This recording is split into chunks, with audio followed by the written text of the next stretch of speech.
정말 너무합니다. 사람들이 여기만 온다고요. 제가 도저히 쉴 틈이 없습니다. 제가 있던 곳에서 쓰던 물건들을 가져왔더니 난리가 났습니다. 이 추운 동네에는 없으면 안 된다고 너도 나도 아우성들입니다. 어떤 일로 사람들이 몰려드는지 궁금한데요. 오늘의 사연 들어보도록 하겠습니다. 안녕하세요. 저는 핀란드 헬싱키에서 온 마티아스입니다. 헬싱키 대학교 한국어학과를 졸업하고 현재는 러시아에 있는 한국 기업 지사에서 근무하다가 본사 발령을 받아 한국에서 지내게 된 28살 청년입니다. 제가 한국어를 전공하게 된 계기는 꽤나 재미있습니다.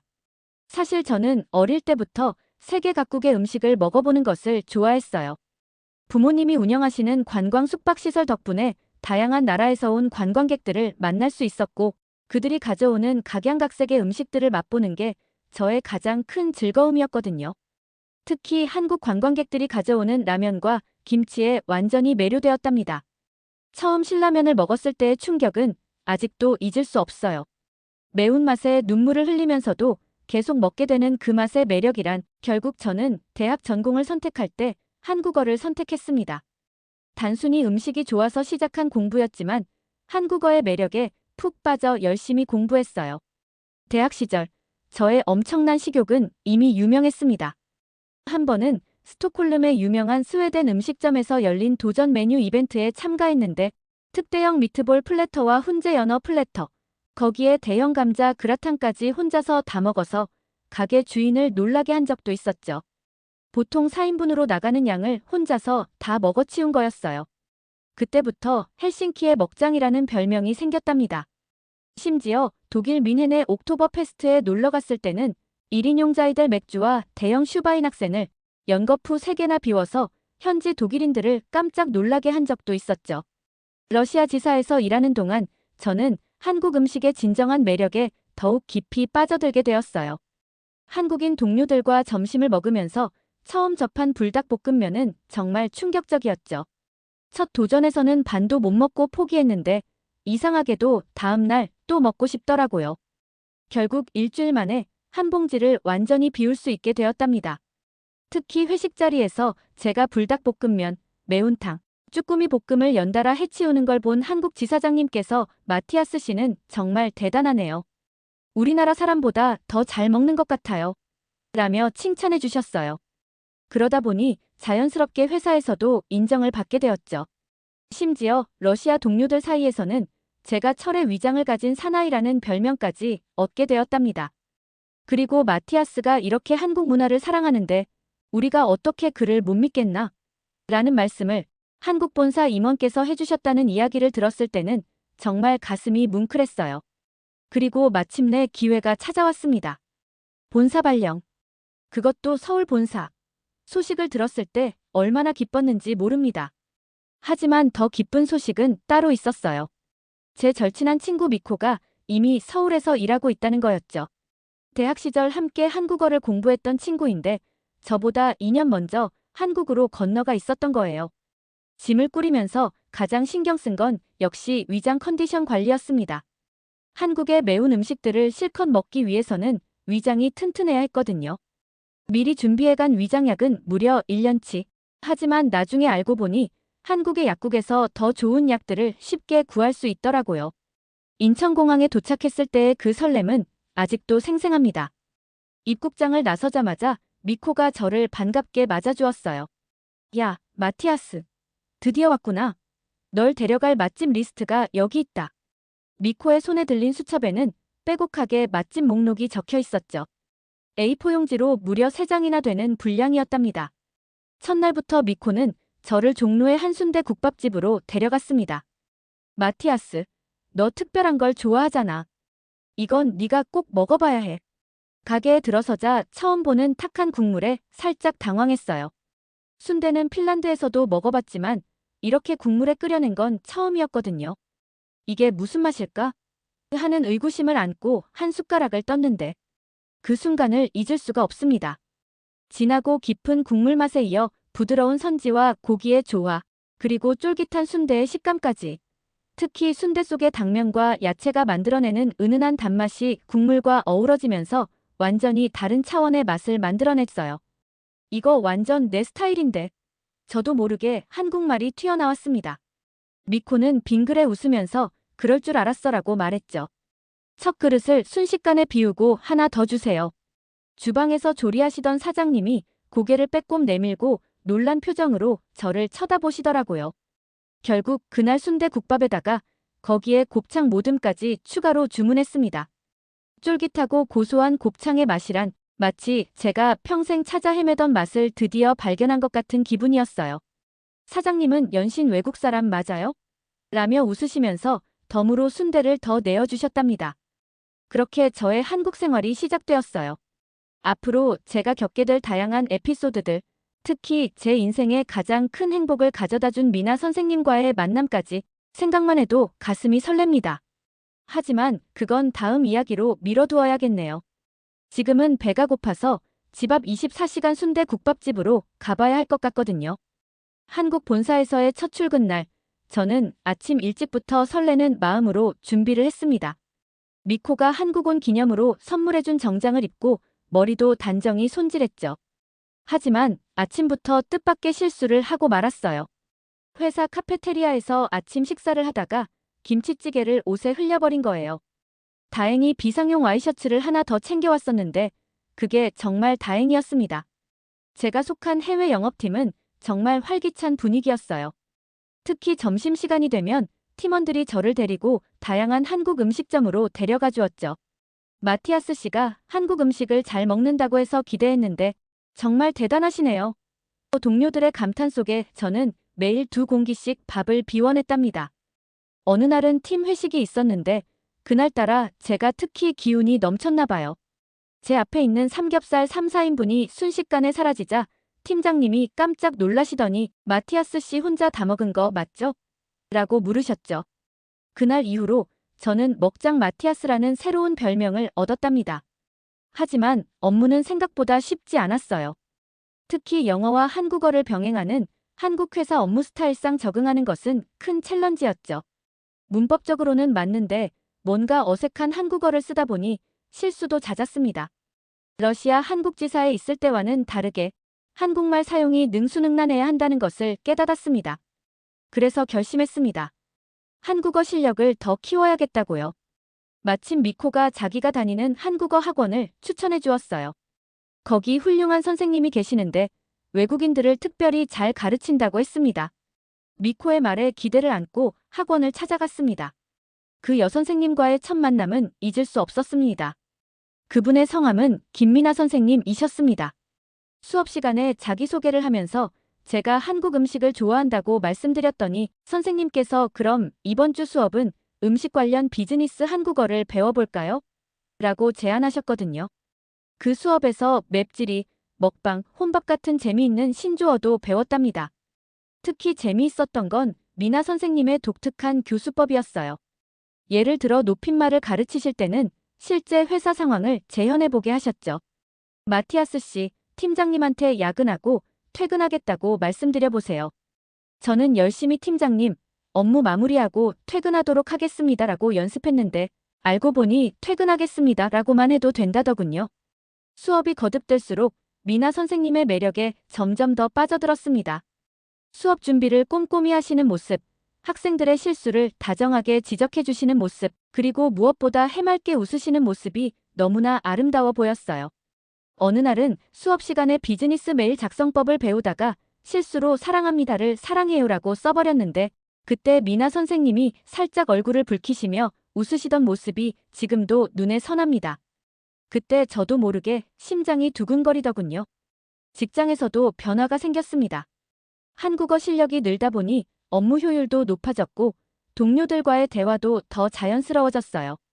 점심시간에는 이제 제가 먼저 맛집을 추천하기도 했어요. 오늘은 제가 알게 된 숨은 맛집이 있는데 한번 가보시겠어요? 라고 제안하면 동료들이 신기해하면서도 기꺼이 따라와 주었죠. 물론 거기서도 어김없이 2공기씩 비우는 건 잊지 않았답니다. 그러던 어느 날 미나 선생님께서 수업 후에 저를 따로 불러 세우셨어요. 마티아스 씨, 이번 주말에 시간 되세요? 그 한마디에 저는 가슴이 쿵쾅거리기 시작했습니다. 한국어 실력 향상을 위해서 문화체험을 한번 가보는 게 어떨까요? 그렇게 저희의 첫 데이트가 시작되었어요. 물론 그때는 데이트라고 생각하지 않으셨겠지만요. 하지만 그날의 문화체험이 이렇게 특별한 인연이 될 줄 몰랐습니다. 주말 아침, 저는 평소보다 더 신경 써서 옷을 골랐습니다. 미나 선생님과의 첫 문화체험이니까요. 약속 장소인 광화문역에 도착하자 미나 선생님이 분홍색 원피스를 입고 기다리고 계셨어요. 수업 시간의 단정한 모습과는 또 다른 매력이 느껴졌답니다. 오늘은 한국의 전통시장을 구경하면서 다양한 음식도 맛보고 실생활에서 쓰는 한국어도 배워보는 게 어떨까요? 미나 선생님의 제안에 저는 두 손 들고 환영했습니다. 음식과 한국어를 동시에 배울 수 있다니 이보다 더 좋을 순 없었거든요. 광장시장에 들어서자 활기찬 시장 분위기에 절로 미소가 지어졌어요. 여기가 서울에서 제일 오래된 시장이에요. 특히 길거리 음식이 유명하죠. 미나 선생님의 설명을 들으며 걷다가 문득 맛있는 냄새가 코끝을 스쳤습니다. 이게 무슨 냄새죠? 제가 물었더니 미나 선생님이 빈대떡 집을 가리키셨어요. 저기서 나는 빈대떡 냄새예요. 한번 먹어볼까요? 그런데 주문하시는 미나 선생님의 표정이 살짝 걱정스러워 보이더군요. 마티아스 씨, 평소에 기름진 음식을 잘 드시나요? 그 말씀에 저는 빙그레 웃으며 대답했습니다. 걱정 마세요. 제가 얼마나 잘 먹는지 보여드릴게요. 빈대떡 2접시를 주문해서 순식간에 비워내자 미나 선생님의 눈이 동그래지셨어요. 정말 잘 드시네요. 보통 외국인들은 이런 종류 음식을 힘들어하시는데 그렇게 시작된 시장 탐방은 먹방 투어가 되었습니다. 순대, 떡볶이, 튀김, 녹두전에 이어 마지막으로 도전한 건 매운 족발이었어요. 이건 좀 매울 수 있으니까라는 미나 선생님의 말이 끝나기도 전에 저는 이미 맛있게 먹고 있었죠. 마티아스 씨, 정말 신기해요. 한국 사람보다 더 잘 드시는 것 같아요. 미나 선생님의 감탄에 저는 뿌듯해졌답니다. 사실 어렸을 때부터 이것저것 먹어보는 걸 좋아했어요. 부모님이 운영하시는 숙박시설에 전 세계 관광객들이 오시니까 다양한 음식을 접할 기회가 많았거든요. 시장 구경을 마치고 우리는 근처 카페로 향했어요. 달달한 빙수를 먹으면서 이야기를 나누다 보니 어느새 저녁이 되어 있었죠. 시간 가는 줄 모르고 이야기를 나눴네요. 미나 선생님의 말씀에 저도 모르게 용기를 내어 말했습니다. 다음에 또 이런 문화체험을 해도 될까요? 그 후로 우리의 문화체험은 계속되었어요. 한 번은 제가 미나 선생님께 핀란드식 연어 요리를 직접 만들어 대접했는데 그게 우리 관계의 전환점이 되었답니다. 제가 정성스레 준비한 염장 연어를 드시고는 마티아스 씨, 요리도 이렇게 잘하시다니 제가 더 배워야 할 것 같아요 라고 말씀해 주셨거든요. 그러다 어느 날 회사 동료들과 회식을 하던 중에 미나 선생님과 마주치게 되었어요. 동료들은 금세 눈치를 채고 우리를 놀리기 시작했죠. 아, 그래서 한국어가 이렇게 늘었던 거예요? 미코는 내가 소개해준 학원이 이런 결과를 가져올 줄이야. 하며 뿌듯해했답니다. 하지만 정작 고백은 뜻밖의 장소에서 이루어졌어요. 수업이 끝나고 둘이서 저녁을 먹으러 갔는데 제가 주문한 매운 닭발을 보면서 미나 선생님이 말씀하셨죠. 마티아스 씨는 정말 신기해요. 한국의 모든 음식을 이렇게 맛있게 드시고 한국말도 열심히 배우시고 덕분에 저도 핀란드에 대해 많이 알게 되었어요. 그 말을 듣는 순간 저는 용기를 내어 제 마음을 고백했습니다. 사실 전 음식보다 선생님이 더 좋습니다. 미나 선생님의 얼굴이 붉어졌어요. 잠시 침묵이 흐르더니 선생님께서 살짝 미소를 지으시며 말씀하셨습니다. 저도 마티아스 씨가 좋아요. 특히 음식을 맛있게 드시는 모습을 보면 저도 모르게 기분이 좋아져요. 그렇게 우리는 연인이 되었습니다. 학원에서는 더 이상 수업을 같이 할 수 없게 되었지만 대신 우리만의 특별한 한국어 스터디가 시작되었죠. 주말마다 새로운 맛집을 찾아다니면서 한국어도 배우고 서로에 대해서도 더 알아가게 되었어요. 특히 재미있었던 건 미나 선생님이 저를 위해 핀란드어를 공부하기 시작하신 거예요. 다음에 핀란드에 가면 우리 부모님과 대화를 하고 싶다고 했습니다. 그 말을 들었을 때 저는 미나 선생님이 진정한 운명이라고 확신했답니다. 이제 우리 앞에는 더 큰 도전이 기다리고 있었어요. 미나 씨와 결혼을 결심하고 가장 먼저 해야 할 일은 두 집안 부모님들께 인사드리는 것이었습니다. 먼저 미나 씨의 부모님을 뵙기로 했는데 미나 씨는 제가 너무 긴장할까봐 우리 부모님은 정말 좋으신 분들이에요라고 계속 안심시켜 주었어요. 첫 만남 날 저는 정성스럽게 준비한 핀란드 전통 초콜릿과 꽃다발을 들고 미나 씨의 부모님 댁을 찾아갔습니다. 현관문을 열자마자 코끝을 자극하는 고소한 냄새가 퍼졌습니다. 장인 어른께서 제가 음식을 좋아한다는 얘기를 들으시고 직접 삼겹살을 구워주신다고 하셨대요. 어서 와요. 마티아스 씨가 음식을 잘 먹는다고 해서 이것저것 준비해봤어요. 장모님의 따뜻한 미소에 긴장이 조금 풀렸습니다. 하지만 상다리가 휘어질 정도로 차려진 음식들을 보고 또다시 긴장되더군요. 이걸 다 먹을 수 있을까? 그런데 웬걸 음식이 하나둘 비워질 때마다 장인어른의 표정이 밝아지시는 게 아니겠어요? 역시 우리 사위는 다르네. 이렇게 맛있게 먹어주니 내가 더 고맙지. 장인어른께서 기쁜 표정으로 소주잔을 내미셨습니다. 그날의 메뉴는 삼겹살은 물론이고 장모님 특제 김치찌개, 애호박볶음, 두부조림, 갈비찜까지 모든 음식을 맛있게 먹는 저를 보며 장모님께서는 우리 미나가 복이 많네라며 연신 흐뭇해하셨답니다. 식사가 끝나갈 무렵 장인어른께서 진지한 표정으로 물으셨어요. 마티아스 씨, 자네 부모님은 우리 미나를 어떻게 생각하실 것 같나요? 저는 자신있게 대답했습니다. 걱정 마세요. 우리 부모님도 분명 미나를 좋아하실 거예요. 특히 어머니는 항상 착한 며느리를 기다리셨거든요. 한 달 후 드디어 저희 부모님이 한국에 오셨습니다. 미나 씨는 긴장한 나머지 전날 밤새 핀란드어로 인사하는 연습을 했다고 해요. 휘바 휘몬타. 맞게 발음했나요? 미나 씨의 귀여운 핀란드어 발음에 어머니는 첫 만남부터 흐뭇한 미소를 지으셨답니다. 저희 부모님은 특히 미나 씨가 준비한 한식 퓨전 요리에 깊은 인상을 받으셨어요. 미나 씨는 연어로 만든 한식 스테이크와 김치 들어간 라비올리를 준비했거든요. 이렇게 우리 음식과 한국 음식을 잘 접목하다니 정말 센스가 있구나. 어머니의 칭찬에 미나 씨의 얼굴이 붉어졌답니다. 부모님들의 만남은 생각보다 훨씬 자연스러웠어요. 언어는 통하지 않았지만 제가 통역을 하고 음식을 매개로 대화가 이어지다 보니 금세 가까워지셨죠. 특히 장모님과 어머니는 요리 레시피를 교환하시면서 금세 친해지셨답니다. 결혼 준비 과정에서 가장 재미있었던 건 웨딩 음식을 고르는 일이었어요. 저희는 한국식 잔치 음식과 핀란드 전통 음식을 함께 준비하기로 했거든요. 웨딩 플래너가 이렇게 많은 종류의 음식을 준비하는 커플은 처음이라며 놀라워했답니다. 결혼식 날 하객들은 김치와 염장 연어가 함께 있는 뷔페를 보고 신기해하셨어요. 하지만 모든 음식이 깨끗이 비워진 걸 보면 이 특별한 조합이 나쁘지 않았던 것 같네요. 특히 감동적이었던 건 장인어른과 제 아버지가 서로의 전통주를 주고받으시는 모습이었습니다. 장인어른은 아버지께 오래된 산삼주를, 아버지는 장인어른께 핀란드 전통 보드카를 선물하셨어요. 두 분 다 술을 못 하시는데도 서로를 위해 한 잔씩 비우시더군요. 결혼식이 끝나고 저희는 큰 결정을 해야 했습니다. 바로 어디에서 살 것인가 하는 문제였죠. 깊은 고민 끝에 저희는 핀란드에서 새로운 시작을 하기로 했어요.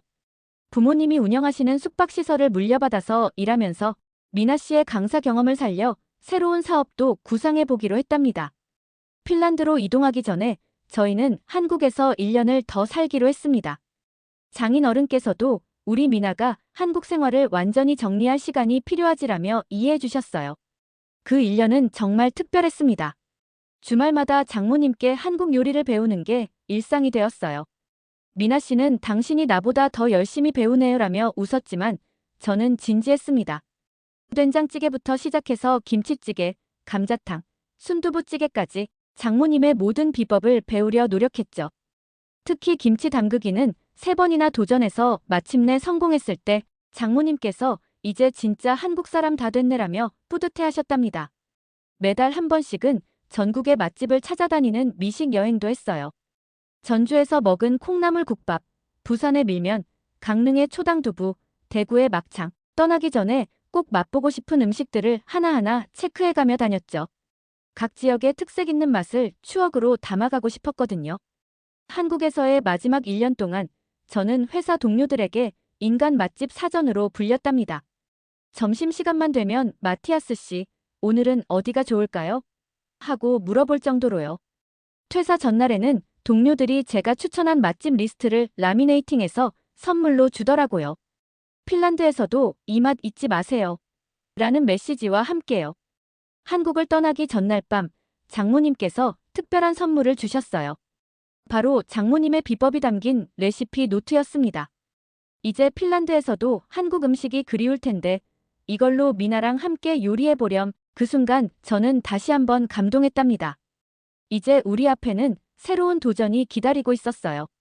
하지만 두 나라의 맛과 문화가 어우러진 우리 결혼식처럼 앞으로의 생활도 특별하고 아름다울 거라고 확신했답니다. 게다가 제가 자신있게 말씀드릴 수 있는 건 적어도 음식 걱정은 하나도 없다는 거예요.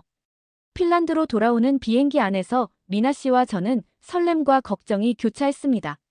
특히 미나 씨는 과연 핀란드의 추운 겨울을 잘 견딜 수 있을까요? 라며 걱정이 많았죠. 하지만 저는 이미 해결책을 가지고 있었어요. 바로 한국에서 준비해온 선물들이 있었답니다. 부모님 댁에 도착하자마자 저는 가져온 선물 상자를 열었습니다. 어머니, 아버지, 이건 한국의 특별한 선물이에요. 상자 안에는 고급 전기장판과 휴대용 마사지기가 들어있었죠. 처음에 부모님은 의아한 표정을 지으셨어요. 이게 뭐 하는 물건이니? 전기장판을 거실 소파에 깔아드리고 사용법을 설명해드렸습니다. 어머니께서 조심스럽게 앉으시더니 이거 정말 따뜻하구나 하시며 놀라워하셨어요. 평소 허리 통증이 있으셨던 어머니는 전기장판의 온기에 금세 매료되셨답니다. 아버지는 휴대용 마사지기에 더 관심을 보이셨어요. 스키를 타시다 생긴 어깨 통증에 마사지기를 사용해 보시더니 이거 정말 대단한 거구나. 한국 사람들은 이런 아이디어는 어떻게 생각해내는 거니? 하시며 감탄하셨습니다. 저희가 운영하는 숙박시설 오로라 하우스에도 한국 물건들로 인한 변화가 찾아왔습니다. 어머니께서는 각 객실마다 다 깔아놓으면 좋겠다고 한국의 사돈댁에 얘기해서 전기장판을 빨리 주문하라고 독촉하셨습니다.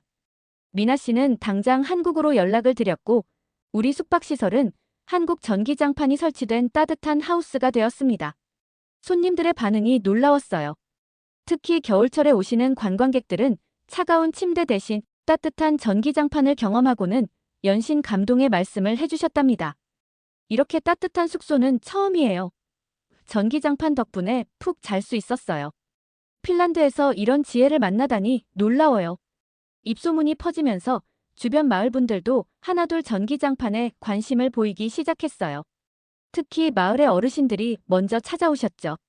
마티아스, 우리 집에도 그 따뜻한 매트 하나만 구해줄 수 없겠니? 그때마다 한국에 연락해서 전기장판을 공수해와서 나눠드리는 것이 저희의 새로운 임무가 되었답니다. 휴대용 마사지기도 마을의 인기 아이템이 되었어요. 목공소를 운영하시는 옆집 아저씨는 마사지기를 써보시고는 이거 정말 좋구나. 한국은 노인들을 위한 제품을 참 잘 만드는구나. 라며 감탄하셨죠. 미나 씨는 이런 변화를 보며 새로운 아이디어를 냈습니다. 여름방학과 겨울방학에 한국 학생들을 위한 문화교류 캠프를 열면 어떨까요? 저는 그 아이디어에 완전히 매료되었죠. 마침 우리 숙소는 아름다운 자연 속에 있어서 교육 프로그램을 진행하기에 완벽했거든요. 노던 라이트 캠프라는 이름으로 시작한 프로그램은 예상 이상의 성공을 거두었습니다. 한국 학생들은 핀란드의 자연 속에서 영어를 배우고 현지 학생들과 교류하며 새로운 문화를 체험할 수 있었어요. 특히 겨울철 오로라 관측과 썰매 타기는 학생들이 가장 좋아하는 활동이 되었죠. 미나 씨는 강사 경험을 살려 학생들을 지도했고 저는 현지 적응을 도왔습니다. 재미있는 건 제가 먹방 챔피언이라는 새로운 별명을 얻게 된 거예요. 한국 학생들이 가져온 라면이나 과자를 맛있게 먹는 모습을 보고는 선생님, 정말 한국 사람 같아요. 라고 말하곤 했거든요. 우리 숙소는 이제 단순한 관광 숙박시설이 아닌 문화교류의 장이 되었습니다. 한국의 따뜻한 온기와 핀란드의 차가운 자연이 만나 특별한 조화를 이루게 된 거죠. 부모님도 이런 변화를 무척 자랑스러워 하셨어요. 특히 아버지는 우리 숙소가 이렇게 특별해질 줄은 몰랐다며 흐뭇해 하셨답니다. 얼마 전에는 특별한 손님도 찾아오셨어요. 바로 미나 씨의 부모님이셨죠. 장인어른과 장모님은 한국과 다른 핀란드의 자연에도 매료되셨답니다. 그리고 추운 핀란드지만 따뜻한 전기장판과 함께하는 우리를 보며 흐뭇해하셨습니다. 이제 알겠구나. 왜 우리 미나가 여기서 살겠다고 했는지. 장모님의 말씀에 미나와 저는 뿌듯한 미소를 지었답니다. 어느 겨울 핀란드의 하얀 설경 속에서 우리 가족에게 가장 큰 선물이 찾아왔습니다. 바로 우리의 첫 아기 아우로라가 태어난 거예요. 한국식으로 아름이라는 이름도 함께 지어주었답니다. 오로라처럼 아름답게 빛나라는 의미를 담았죠. 아기가 태어나자 장인 장모님께서 당장 오시겠다고 기뻐하셨습니다. 장인 어른과 장모님은 김치와 미역을 한가득 가져오셨고 저희 부모님은 집 근처 숲에서 직접 딴 블루베리와 링곤베리를 준비하셨죠. 아기는 마치 한국과 핀란드의 모든 좋은 점을 닮은 것 같아요. 미나 씨의 눈과 제 코를 닮았다고들 하시네요. 우리 집은 순식간에 특별한 문화 교류의 장이 되었어요. 한쪽에서는 장모님이 미역국을 끓이시고 다른 쪽에서는 어머니가 핀란드식 연어 스프를 만드셨죠. 두 분은 서로의 요리법을 배우느라 정신이 없으셨답니다. 특히 장모님이 만드신 링곤베리 김치는 의외로 맛있어서 모두를 놀라게 했어요. 아기를 돌보는 방식도 두 나라의 문화가 자연스럽게 섞여갔습니다. 한국식 베네옷에 핀란드식 털모자를 씌우고 전통 요람 대신 전기장판을 깐 아기 침대를 사용했죠. 장모님은 처음에 전기장판을 걱정하셨지만 아기가 따뜻하게 잘 자는 모습을 보시고는 안심하셨어요. 우리 숙소 오로라 하우스는 더욱 특별한 공간이 되어가고 있습니다. 한국 학생들을 위한 캠프는 이제 정기 프로그램이 되었고 최근에는 유럽 각국에서도 문의가 오고 있어요. 특히 저희가 운영하는 문화교류 프로그램은 현지 교육청에서도 높은 평가를 받았답니다. 미나 씨는 이제 현지에서 한국어를 가르치기 시작했어요. 수업 중에 가끔 제가 나가서 한국 음식 문화에 대해 설명해주기도 하는데 학생들이 제 이야기를 무척 재미있어 한답니다. 핀란드 사람이 이렇게 한국 음식을 잘 먹다니 라고 하면서요. 특히 자랑스러운 건 우리 숙소가 지역 노인분들의 사랑방이 된 거예요. 전기장판과 마사지기 덕분에 시작된 인연이 이제는 따뜻한 교류의 장이 되었답니다. 매주 수요일마다 열리는 한국 티타임에는 마을 어르신들이 모여 한국 다과를 즐기시며 이야기를 나누세요. 재미있는 건 마을 분들이 한국어에도 관심을 갖기 시작하셨다는 거예요. 안녕하세요나 감사합니다 같은 인사말은 이제 마을의 공용어가 되었답니다. 특히 옆집 할머니는 한국 드라마의 열렬한 팬이 되셔서 미나 씨에게 자주 한국어를 배우러 오신답니다. 부모님은 저희를 무척 자랑스러워 하셨답니다. 우리 아들이 이렇게 두 나라를 이어주다니 하시면서요. 우리 아기 아우로라는 벌써 2달이 되어가네요. 까만 눈동자는 미나 씨를 닮았고 밝은 미소는 저를 닮았대요. 어르신들은 두 나라의 좋은 점만 쏙쏙 빼닮았다며 좋아하시죠. 아기는 김치찌개 냄새가 나는 주방과 핀란드 자작나무 향이 나는 거실을 오가며 자라나고 있어요. 가끔 미나 씨가 물어봅니다. 여보, 우리가 잘하고 있는 걸까요? 저는 확신을 가지고 대답합니다. 우리는 단순히 두 나라의 문화를 섞은 게 아니라 새로운 무언가를 만들어가고 있어요. 우리 아우로라처럼요. 창 밖으로 오로라가 흐르는 밤, 전기장판 위에서 가족과 함께 보내는 시간이 이렇게 행복할 줄은 몰랐습니다. 이제 우리 가족은 새로운 꿈을 꾸고 있습니다. 더 많은 사람들에게 두 나라의 문화를 알리고 더 특별한 경험을 선사하는 것, 그리고 우리 아이가 두 나라의 아름다움을 모두 느끼며 자라날 수 있게 하는 것, 그 꿈을 향한 우리의 여정은 계속되고 있답니다. 한국의 정과 핀란드의 휘게가 만들어낸 우리만의 새로운 이야기는 계속될 것입니다. 오늘의 사연 어떻게 들으셨나요? 재미있으셨다면 구독과 좋아요로 다시 만나뵐 수 있으면 좋겠습니다. 이상 감동하우스였습니다.